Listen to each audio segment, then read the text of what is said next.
Եթերում ազատ լուրերի հիմնական թողարկումն է, ես Անի Ստեփանյանն եմ, բարև ձեզ, կարևորի մասին նախամարոտ։ Ազգային ժողովի նախագահի տեղակալ Ռուբեն Ռուբենյանը ընդունել է Հայաստանում Իրանի դեսպան Խալիլ Շիրղոլամիին, հանդիպանը քննարկվել են Հայաստան-Իրան հարաբերություններին առնչվող հարցեր։ Իրանի դեմ Միացյալ Նահանգների եւ Իսրայելի հարվածների թիրախում են շարունակում հայտնվել քաղաքացիական ենթակառուցվածքները, պայթեցվում են կամուրջներ, ջրամատակարարման ցանցեր, հրթիռագործվում արդյունաբերական ձեռնարկություններ։ Իրանի արտգործնախարար Աբբաս Արաղչին նշել է, բոլոր շենքերն ու կամուրջները կվերականգնվեն, բայց այնինչ երբեք չի վերականգնվի Միացյալ Նահանգների հեղինակությանը հասցված վնասն է։ Թուրքիայի Կարս նահանգում Ադրբեջանը եւ Թուրքիան Հեյդար Ալիև 2026 համատեղ զորավարժություն կանցկացնեն։ Զորավարժության նպատակն է ժամանակակից պատերազմների բնույթին համապատասխան գործողություններ ծրագրելը եւ իրականացնելը։ Օրվա միջազգային անցուդարձը։ 4 տարվա դադարից հետո կրկին իր դռներն է բացել Երևանի ամենահինը համարվող կինոթատրոնը Նայրին։ Այն իր այցելուներին է ներկայանալու արդեն նոր գույներով, ժամանակակից տեխնոլոգիական լուծումներով, զինված վերջին սերնդի տեխնիկայով։ Ես ձեզ նման չեմ, բայց ես ձեզանից մեկն եմ։ Երևանում անցկացվել է աուտիզմի իրազեկման միջազգային օրվան նվիրված միջոցառում, որի ընթացքում ընդգծվել են աուտիզմ ունեցող անձանց ներառման, իրավունքների պաշտպանության եւ աջակցության ընդլայնման հարցերը։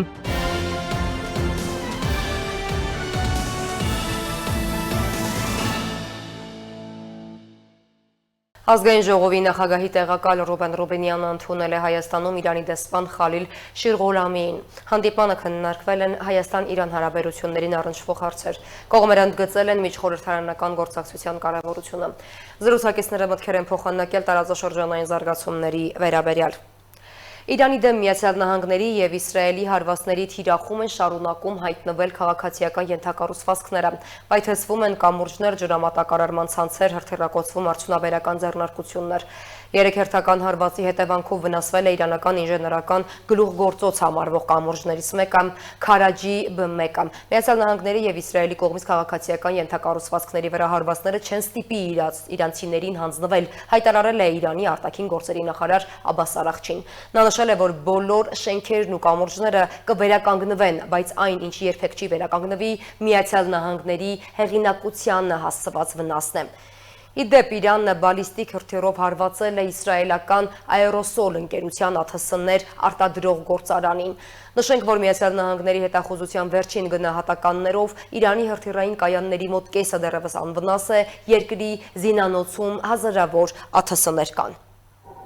Ամերիկայի Միացյալ Նահանգների եւ Իսրայելի կողմից Իրանի դեմ իրականացվող հարվածներից հետո Մերձավոր Արևելքում իրավիճակը շարունակում է սրվել, ընդգրկելով ոչ միայն ռազմական, այլև քաղաքացիական եւ էներգետիկ ենթակառուցվածքները։ Իրանական լրատվամիջոցների փոխանցմամբ հարվածների հետևանքով վնասվել է Թեհրանն ու Քարաջը կապող B1 ավտոմայրուղային կամուրջը, որը համարվում է Ալ-Բորզի նահանգի կարևոր ենթակառուցվածքներից մեկը։ Նախնական տվյալներով կան տուժածներ։ Իրանի արտաքին գործերի նախարար Աբբաս Արաղչին հայտարարել է, որ քաղաքացիական կառույցների թիրախավորումը չի ստիպի Իրանի քաղաքացիներին հանձնվել։ Իրանի Իսլամական հեղափոխության պահապանների կորպուսը հայտարարել է, որ ի պատասխան հարվածների Իսրայելում եւ տարածաշրջանի մի շարք երկրներում գտնվող կամուրջները դիտարկվում են որպես օրինական թիրախներ։ Նշվել են ենթակառուցվածքներ Իսրայելում, նաեւ Քուվեյթում, Աբու Դաբիում, Հորդանանում եւ Իրաքում։ Պարսից ծոցի տարածաշրջանից ստացվող տվյալներով հարվածի է ենթարկվել նաեւ Բահրեյնում գործող ամպային հաշվողական կենտրոնը, որտեղ բռնկվել է հրդեհ։ Տեղական իշխանությունները հայտնել են, որ հրդեհաշիջման աշխատանքները շարունակվում են։ Զուգահեռաբար հաղորդվում է, որ Արաբական Միացյալ Էմիրություններում Աբու Դաբիից դեպի Ֆուջեյրա նավահանգիստ տանող նավթատարում հարվածի հետևանքով հրդեհ է բռնկվել, ինչը մեծացնում է մտահոգությունը Հորմուզի նեղուցը շրջանցող էներգետիկ ենթակառուցվածքների անվտանգության վերաբերյալ։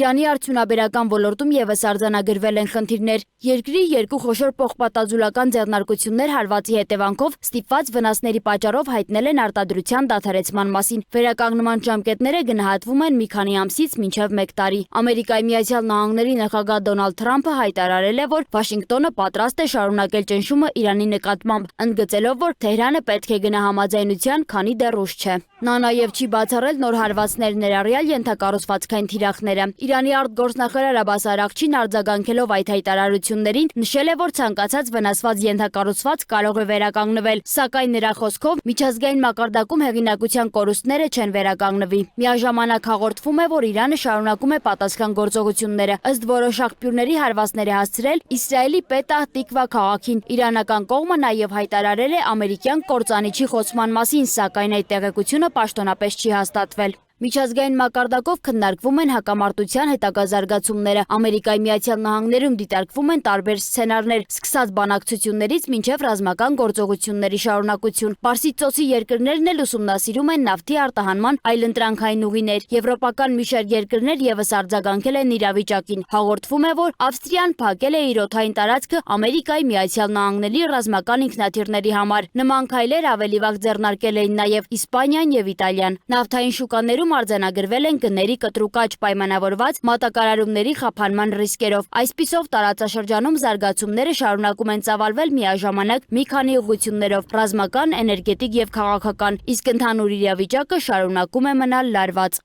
Սոնա Գիշյան, Free News, Ազատ լուրեր։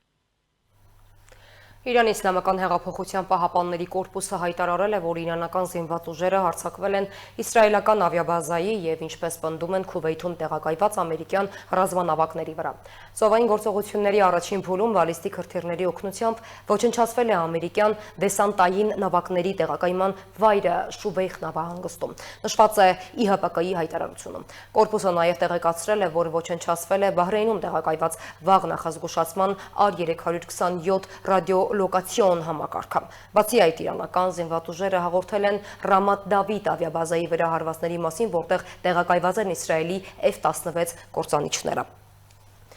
Ավելի վաղ հաղորդվել էր նաև ամերիկյան գերժամանակակից F-35 կործանիչի խոցման մասին։ Իրանական 19 լրատվական գործակալությունը հղում անելով սեփական աղբյուրներին հայտնել է այդ կործանիչի օդաչուի հնարավոր երևարման մասին։ Ըստ հաղորդագրության այսօր առավոտյան ինքնաթիռի խոցումից հետո օդաչուն հասցրել է կատապուլտ լինել եւ վայրեջք կատարել Իրանի տարածքում։ Գործակալության տեղեկություններով ամերիկյան կողմը փորձել է գործողություններ ձեռնարկել օդաչուին երկրից դուրս բերելու ուղղությամբ, սակայն նա արդեն իսկ գտնվում է իրանական ուժերի մոտ։ Պաշտոնական Թեհրանը դեռևս չի հաստատել գերեվարման փաստը։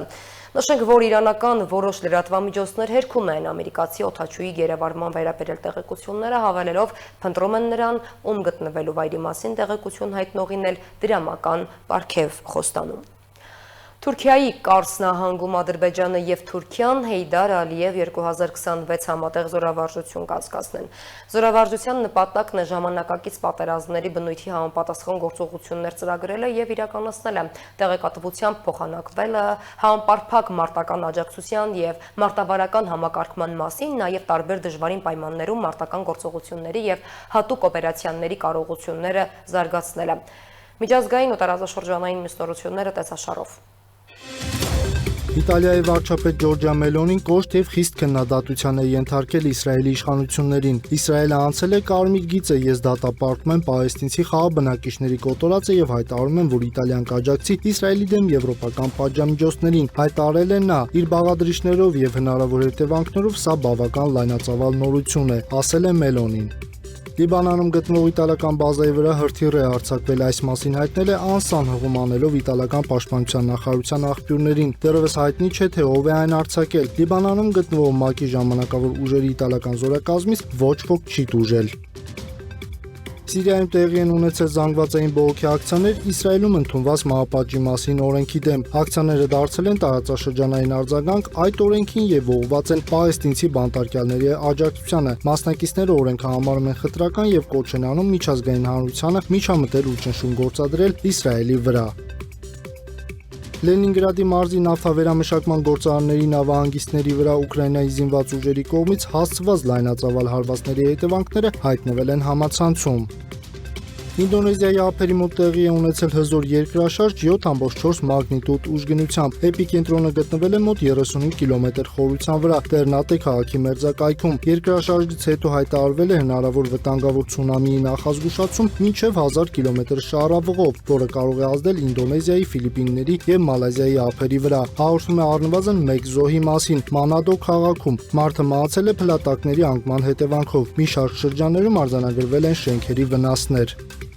Ավելի քան կես դար անց Ապոլո 17 առաքելությունից հետո մարդկությունը կրկին ուղարկել է լուսնի ուղղությամբ 4 հոգուց բաղկացած անձնակազմ, որի կազմում կա նաև կին տիեզերագնաց։ Ակնկալում է, որ տիեզերանավը կհեռանա երկրից մինչև 252.299 մղոն, ավելի հեռու, քան Ապոլո 13 առաքելության ընթացքում, իսկ ամբողջ արշավը կտևի մոտ 10 օր։ Առաքելությունը փորձնական բնույթ է կրում։ Տիեզերագնացները չեն վայրեժ կատարի լուսնի վրա, այլ կփորձարկեն տիեզերանավի համակարգերը ապագա առաքելությունների համար, որոնք նախատեսում են մարդկանց վայրեջք եւ երկարաժամկետ ենթակառուցվածքների ստեղծում լուսնի վրա։ ԱՄՆ պետքարտուղար Մարկո Ռուբիոն քննադատել է Չինաստանի Պանամայի դրոշի ներքո նավարկող նավերի անցումը խոչընդոտելու համար։ Չինաստանի որոշումը կալանավորելու կամ այլ կերպ խոչընդոտելու Պանամայի դրոշի ներքո նավերը, որոնք զբաղվում են օրինական առևտրով, անկայունացնում է մատակարարման շղթաները, մեծացնում ծախսերը եւ խաթարում վստահությունը համաշխարհային առևտրային համակարգի նկատմամբ, ասել է Ռուբիոն։ Գերմանիայի Զիգբուրգ կայարանից մոտ 500 մարդ է տարհանվել հարձակման սպառնալիքի պատճառով։ Ըստ Բիլդի, ուղևորների խոսքով գնացքում պայթյուն է տեղի ունեցել եւ ծուխ է առաջացել։ Հետագայում պարզվել է, որ դա եղել է զուգարանից գնացքի վագոնի մեջ նետված սթրայքբոլի նռնակ։ Կասկածյալը 20-ամյա Գերմանիայի քաղաքացի է, հայտնաբերվել է դանակով եւ դիմակով։ Հետաքրքիր եւ ուշագրավ դեպք է տեղի ունեցել Իսպանիայում, տեղի ոստիկանությունը Սետուան Մարոկոյի հետ կապող թունել է բացահայտել, որն օգտագործվել է կարտելների կողմից մեծ քանակությամբ թմրանյութեր Իսպանիա տեղափոխելու համար։ Չինաստանի որոշ մայրուղիներում կարելի է հանդիպել լազերային լույսերի, որոնք օգնում են վարորդներին զգոն լինել եւ խուսափել ղեկին քնելուց։ Զավեշտալի դեպք Մոսկվայում։ Մոսկվայի Բարիկադնայա մետրոյի կայարանում ալկոհոլի ազդեցության տակ գտնվող ուղևորը ընկել է գծերի վրա։ Բարեբախտաբար լուրջ վնասվածքներ չի ստացել։ Մոլդովայի խորհրդարանը երկրորդ եւ ամբողջական ընթերցմամբ ընդունել է անկախ պետությունների համագործակցությունից երկրի դուրսբերման վերաբերյալ օրենքի նախագիծը։ Այս մասին հայտնում է Interfax գործակալությունը։ Նախագծին կողմ են քվեարկել 101 падգամավորներից 60-ը։ Մոլդովայի նախագահն այժմ պետք է ստորագրի խորհրդարանի ընդունած օրենքը, որից հետո երկրի արտաքին գործերի նախարարությունն ԱՊՀ գործադիր մարմնին կներկայացնի կազմակերպությունը լքելու վերաբերյալ փաստաթղթերը։ Ռոսսելխոզնադզորից հայտնել են Հայաստանից Ռուսաստան ներմուծվող արտադրանքի նկատմամբ վերահսկողության խստացման մասին։ Մասնավորապես կազմակերպության ղեկավար Սերգեյ Դանկվերտը նշել է, որ Հայաստանը իբր ամբողջությամբ չի պահպանում ԵԱՏՄ-ի պահանջները Եվրամիությունից ապրանքների պարզեցված մուտքի տրամադրման հարցում։ Նաև հավելել է, որ Հայաստանից մատակարարվող ապրանքների ծավալն ու տեսականին կասկածներ են առաջացնում դրանց իրական ծագման վերաբերյալ։ Ռուսաստանը բազմիցս առաջարկել է տարբեր մեծության էներգաբլոկներ կառուցել Հայաստանում, հայտարարել է Ռոսատոմի ղեկավար Ալեքսեյ Լիխաչովը։ Նա տեղեկացրել է, որ Հայաստանի ատոմակայանի շահագործման ժամկետը արդիականացումից հետո երկարաձգվելու է մինչև 2036 թվականը, որը մասամբ իրականացնելու է Ռոսատոմը։ Նրա խոսքով դրանից հետո հայկական կայանը շահագործելը այլևս հնարավոր չի լինի։ Մնում է ընդամենը 10 տարի, որպեսզի ոչ միայն որոշում կայացվի, այլև իրականացվեն Հայաստանում նոր բազային գեներացիայի կառուցման ծրագրերը։ Մենք բազմիցս համապատասխան առաջարկներ ենք արել Հայաստանի կառավարությանը, ինչպես մեծ, այնպես էլ միջին եւ փոքր հզորության էներգաբլոկների վերաբերյալ։ Այս լուծումներից յուրաքանչյուրն ունի իր առավելությունն ու մարտահրավերները, սակայն վերջին խոսքը միշտ պատվիրատուինն է։ Նշել է Լիխաչովը, նշելով, որ հենց Հայաստանի կառավարությունն է որոշելու երկրի էներգահամակարգի կոնֆիգուրացիան եւ զարգացման բոլոր հեռանկարները։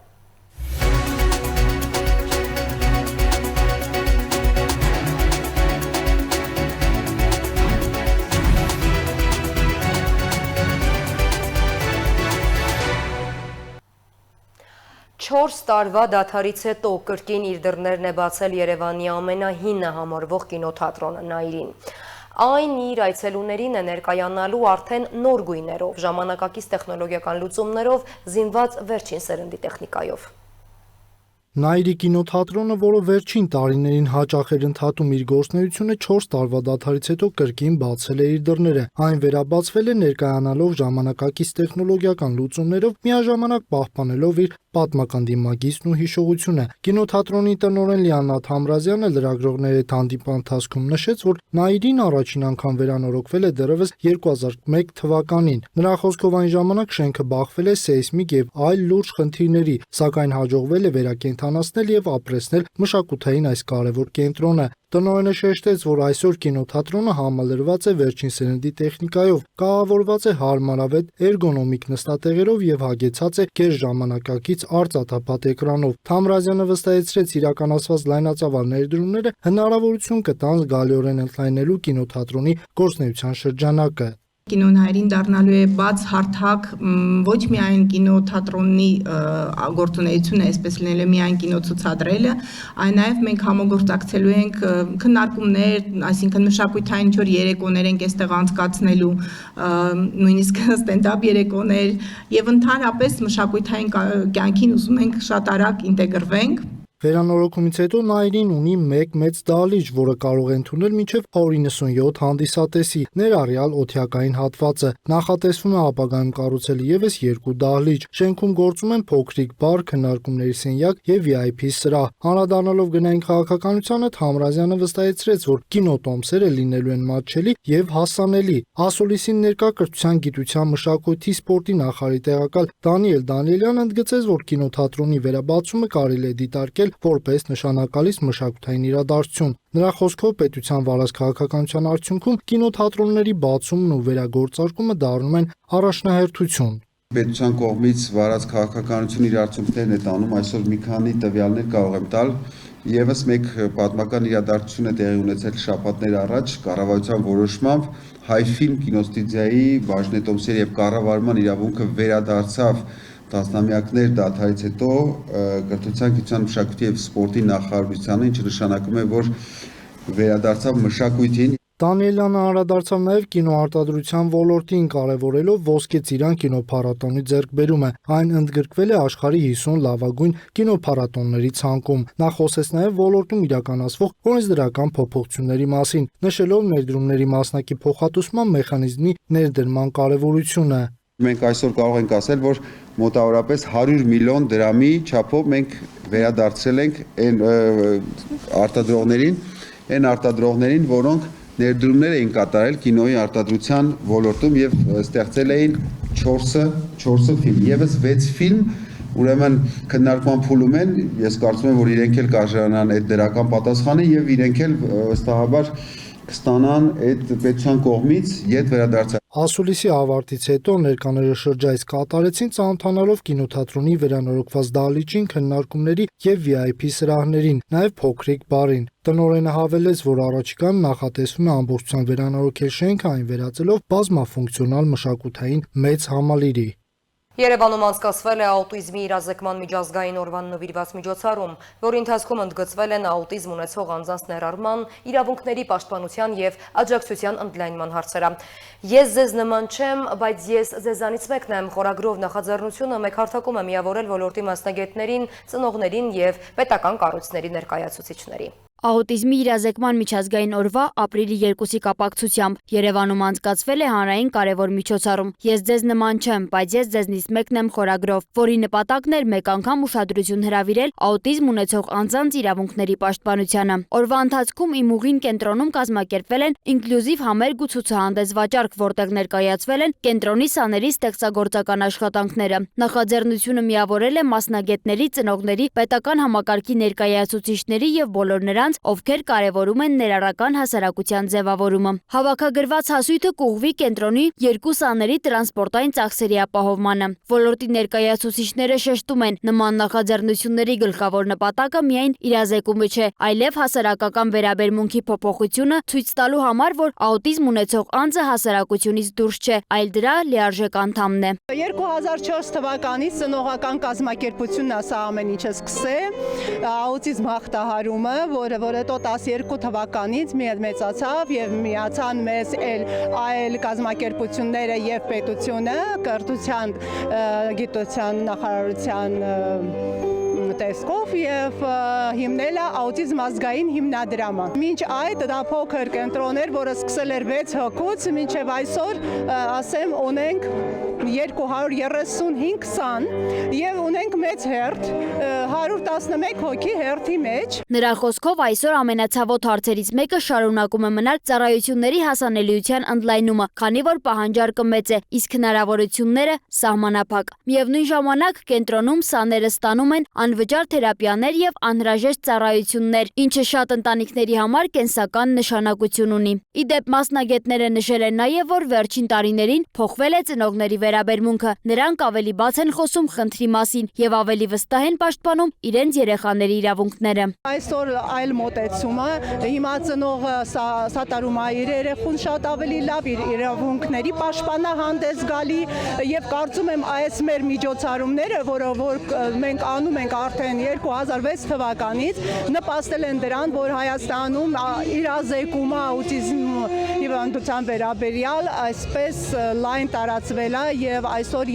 ծնողը, երբ որ բախվում է այդ դժվար խնդրին, դա իսկապես ամենածանր դիագնոզներից մեկն է եւ ամենատարածված այսօրվա վիճակագրությունը համաշխարհային տվյալներով կարող եմ ասեմ մեկը 35-ի դեպքը, այսինքն դա շատ տարածում է ստացել ցավոք սրտի, բայց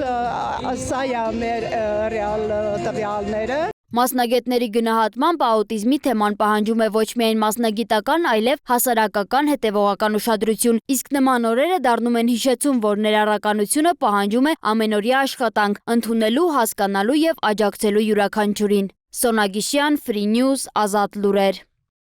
Այս ժամի համար այսքանը, թողարկման ավարտին ծանոթացաք եղանակային կանխատեսումներին, կհանդիպենք։